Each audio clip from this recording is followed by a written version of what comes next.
Good evening. It's a real pleasure to be here. When I was young, I couldn't talk for 5 minutes. Now I talk to students and I can't shut up, so we'll see how it goes. I'm the Vice President in charge of dot connecting, so we're going to try to connect some dots tonight. Basically, FIU is involved in something called CEOs for Cities. That's where I met Chris. Why are cities important? Well, cities are important because that's where the people live.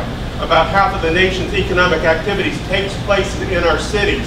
So shouldn't we have some conscious programs and plans to deal with our cities? This is where we live. We did this for Metropolitan Florida Consortium of Tampa, Orlando, and Miami. You can see that's where we are. That's where our businesses are. That's where our activities are. Cities, as Glazer of Harvard said, are where collisions take place. Well, we see those on the highway, of course. But not just those kind of collisions of people. I collided with Chris in Cincinnati on the street looking for the meeting. And collisions take place in ideas, relationships, creativity, people who invent things, multi-generations of people, because that's where they learn from each other.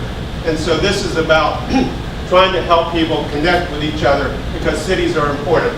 So what's right about Miami? What's really great? Well, I think we can all say we're proud of our people. We might have challenges with our people, but we have all kind of diverse population, all across incomes, cultures, and disciplines.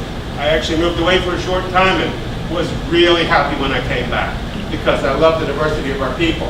Now, universities are an important ingredient of this. All of our universities, we heard from Miami-Dade College. FIU is the 7th largest university in the nation, 54,000 students, and we're part of making our community prosperous. As President Obama said, leadership tomorrow, that's you, and some of us in the room, depends on how well we educate students today, especially in science, technology, engineering, and math, and I might say STEAM, because we could add the arts. This is a numbers crunching thing. This simply says we as a nation are falling behind in math, and science, and engineering, and we can do better than that. Now, wait, there's more. What makes a great city? Well, according to CEOs for City, what makes a great city are a good educational system, a good transportation network, we can work on that, and prospects for good jobs, incubators to take our STEM graduates and help them be prosperous.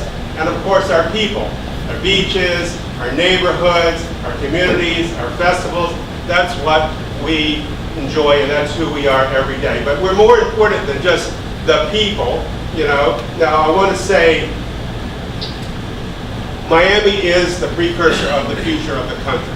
This only compares how we are changing in terms of our diversity, but our diversity is reflective of what the country is going to be. We love our beaches. We like to send these postcards north during the winter, but we're more than beaches and we're more than good times. We're hardworking, we're industrious. And again, the CEOs for Cities measures our cities, our top 51 cities. And guess what? We're number 1 for small business. We're number 1 for entrepreneurship. We're number 2 for international talent. And number 5 for weirdness. What's weirdness? We're different. We're not like everybody else. But we have some areas we can improve on. Income disparity is a big one. College attainment is a big one. And community engagement, which is why we're here tonight to talk about that. Income disparity, we're about the 3rd largest city in the country in terms of income disparity. Something we should work on. This was an interactive article. The dark areas show where the highest levels of income reside. And oftentimes, like here in pictures of Coconut Grove, wealth takes place next to poverty. And so we have that as a challenge. Also, the college attainment. We're 61 in college attainment out of the nation's top 100 metropolitan areas. We are closing the gap, but we need to be paying attention to how we close the gap. So, you know, the issue is engagement for tonight. We're 51 out of 51. When I heard that, I didn't like that, okay? I was frustrated by that. But I met Chris. I collided with him on the streets of Cincinnati. He had a product, Georgetown University Research, practical application in Cincinnati. Why not bring that to Miami? There's lots of opportunities to volunteer. My favorite, because I live on Biscayne Bay, is let's clean up the bay. But anybody, whether you're a runner or whatever. So I'll be sorry for this. It's kind of a dark slide, but let's just say, let's not whine. Let's own our uniqueness. Let's get involved with our city. Let's connect and let's engage. And you're going to hear some practical ideas later on tonight about how we do that. Let's do it, Miami.